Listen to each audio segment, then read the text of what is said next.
Okay, Danny, this is lesson one. We're going to do some fundamental work here with him. So this is a way to practice this. We're going to imagine that we're sitting at home on the sofa watching TV, really relaxed time. You can just work on your grip and fiddle around. So the right hand's here up on top of the handle.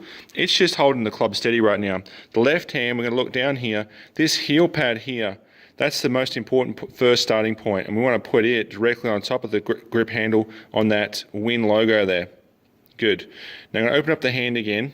I'm going to look down here. We can see how the handle of the club and Denney's knuckles aren't quite in alignment. It's exactly what we're after. We don't want the handle and the knuckles in alignment like that. We want a bit of an angle. The way we're going to tell the amount of angle if it's correct, get the heel pad on top, bud. That's it there. So we want to have just a small gap between the thumb knuckle and the forefinger knuckle, and we're going to have this left thumb just to the right side of center. So the center line for the shaft going directly towards the head should be about there, isn't it? Is that about right? All right, so we've got a little bit too much of a gap here, which means the knuckles open up the hand again. Needs to be even more angled. Okay, put that heel pad on top. There we go. Just there. So once the left hand's on, it's pretty easy to get the right hand on. So you can take the right hand off the handle now. So this heel pad here of the right thumb, we want to try and get the middle of it directly onto the thumb knuckle here. So start off with that starting off first.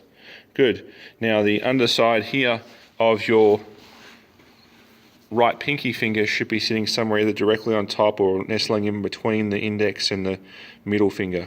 Okay, wherever you feel comfortable. The elite players, there's a bit of a mixture of both. Okay. Now you've got long fingers, so so notable players that have an interlock grip: Jack Nicklaus, Tiger Woods, Greg Norman too. What's the number one thing that all three of those guys have in common? They all have small hands.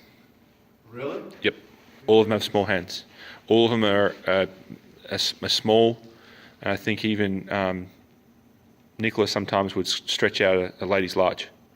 Very small hands. So and one of the reasons why it works, actually I'm not going to get into the reasons why it works. So let's just have another look here at the right hand. So that's pretty good. Yeah, so the right thumb is touching down the left side of the handle. We haven't really got any gaps in here, which is what we're after. We haven't got any part of the hand over the end of the handle as well. That feels pretty close to where it was before, doesn't it?